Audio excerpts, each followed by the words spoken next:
Star Wars is simultaneously something I love and something I am completely indifferent towards. I loved Star Wars as a kid. I played with the Legos, I played the video games, I beat the crap out of my brothers with those lightsabers that were basically just hard plastic batons. I consumed any and all Star Wars content I could find. But after the sequel trilogy was finished, I checked out completely. For me, the new trilogy didn't do anything to keep me invested in Star Wars, it just kept reaffirming the things I had already liked about the series and had seen before. I already know how cool lightsabers and stormtroopers are. I want to like something new about this series. As long as it's not this. Hey, buddy!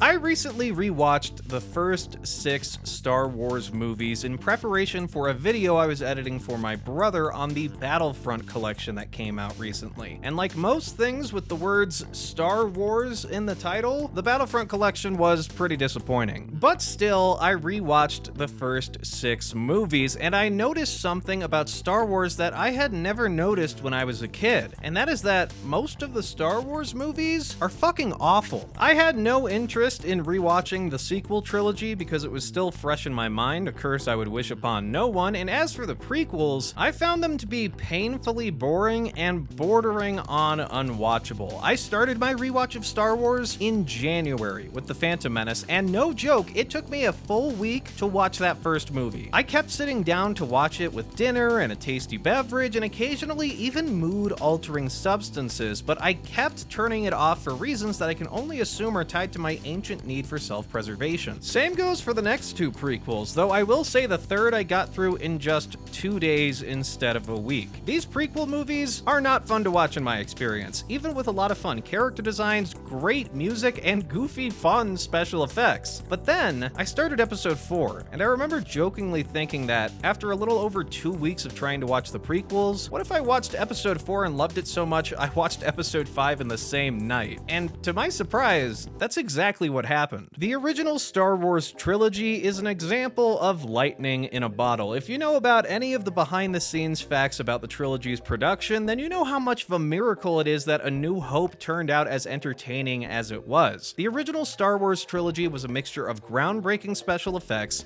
inventive character and world designs, unbelievably epic music, and a story with grounded, relatable characters that keeps you invested throughout. It's the hero's journey model, and it works exceptionally well when paired with a boldly designed universe and an incredible score. It's easy to forgive a lot of the mistakes of the original trilogy because so much of it is perfectly executed. It doesn't erase the problems of the original trilogy, but it diminished the effects. But we can diminish the effects of it. After my rewatch of the first 6 Star Wars movies, I realized that this new era of Star Wars that we're currently in doesn't interest me in the slightest. All I need for my Star Wars fix these days is the original trilogy, the Clone Wars TV show, the Jar Jar Binks movie theater cup, and of course, the parodies. And there's one in particular I have in mind. Star Wars is uniquely positioned as having one of the best film trilogies of all time, and some of the best parodies of all time. Spaceballs, Robot Chicken, Family Guy, there are some super high quality parodies of these first 3 films. Now, there aren't quite as many parodies of the prequel trilogy because, for one thing, those movies are already a joke, but also, because making a parody requires a lot of love for whatever is being parodied. Whether you look at Spaceballs or Robot Chicken or Family Guy, it's clear that the people working on these projects have an understanding and fondness for the source material being parodied. But love and understanding only goes so far in comedy. In fact, it doesn't go very far in comedy. And that's why the main goal of a parody is really just to make the audience laugh. And that's why we're gonna focus on one of my go-to TV shows when I'm in need of a good laugh. Family Guy. What I love about the Family Guy Star Wars parodies is that they're essentially just a goofier retelling of the original trilogy's stories. Most of the beats match up between each film and episode, and that helps these Family Guy Star Wars episodes feel more like smaller, goofier renditions of the original trilogy. When Seth MacFarlane and the team were putting together the first parody, Blue Harvest, they were asked by Fox to reach out to Lucasfilm to get the okay on the episode to avoid a potential lawsuit. And surprisingly, Lucasfilm said yes. success, but only under the condition that they make the characters look exactly how they do in the films. This note from Lucasfilms was taken to heart by the team behind Family Guy, and it goes far beyond just the character designs. I was genuinely blown away at how much detail and care went into recreating set pieces, characters, ships, buildings, and just about everything that's in these parodies. It looks like Star Wars, but in Family Guy's art style. There were no corners cut when it came to assembling this world by the team behind Family Guy, and I really have to applaud that. The Family Guy Star Wars parodies are like a cover album done unapologetically in its own style. It reminds me of when Weird Al did a cover of Hamilton, the Broadway musical,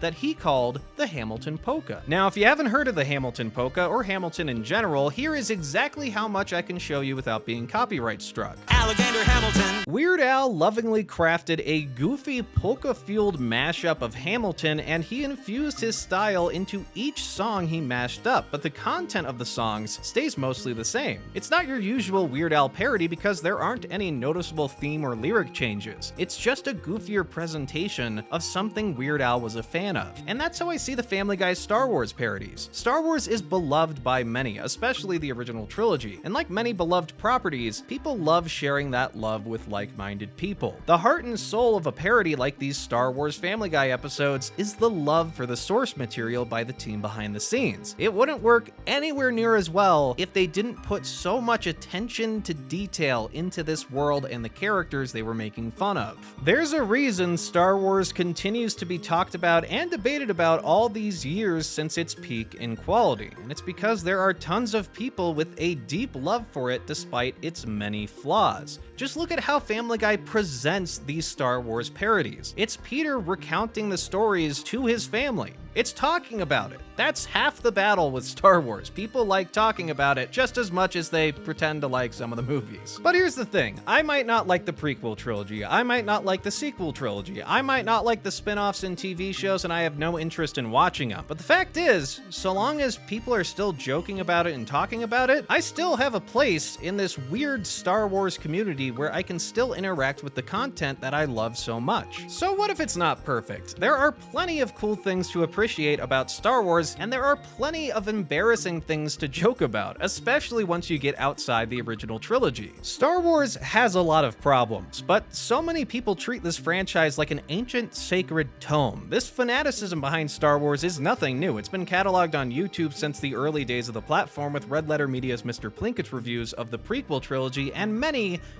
other video essays and reviews. People love complaining about the faults of Star Wars, but just as many people love defending the series vehemently. But the fact is, whether you love the direction Star Wars has gone or not, these arguments are born out of love for the series. And while we could go back and forth all day arguing about the prequels and the sequel trilogy and the flaws of the original trilogy and Ewoks and Jar Jar and Dexter fucking Jetster, frankly, I just don't have the energy for that sort of thing anymore. Instead of arguing about it, I've found it's easier to just laugh about it and let it go. They're gonna keep on milking Star Wars until people are sick of it, and frankly, I'm already sick of it, so instead of worrying about the future of a franchise that have become disenfranchised by, I think it's best to just leave it in the past and revisit it once I get that itch again. And when I do get that itch again to watch some Star Wars content, I know for a fact that the Family Guy Star Wars parodies are going to be a part of my rewatch. Because to me, the parodies are just as much a part of the franchise as the movies, except the parodies are more consistently entertaining. When you put a story out into the world like the original trilogy, it doesn't just belong to the people that made it, it belongs to the fans as well, which is part of the reason why so many fans, including myself, were upset by the updated versions of the original trilogy. So many Star Wars fans have made their own parodies, fan films, video essays, and all manner of content regarding this series. And I'd say that stuff is just as important to the impact of Star Wars as the films themselves, if not more so. The impact of Star Wars can't be understated. It's built into so many people's childhoods and identities, but the thing that's carried Star Wars forward for so long, despite there being an overwhelming lack of consistent quality content, is the fans. And the team behind the Family Guy Star Wars episodes are definitely fans of the series, and their rendition poking fun at the series feels far more genuine and earnest than any other Star Wars film that's come out in this century. Man, imagine fucking up so bad that the version of Star Wars with Peter Griffin in it feels more genuine and purposeful than a series of films with billions of dollars poured into it. Misa thinks that's some bomb bad financial decisions. All right, I'm done.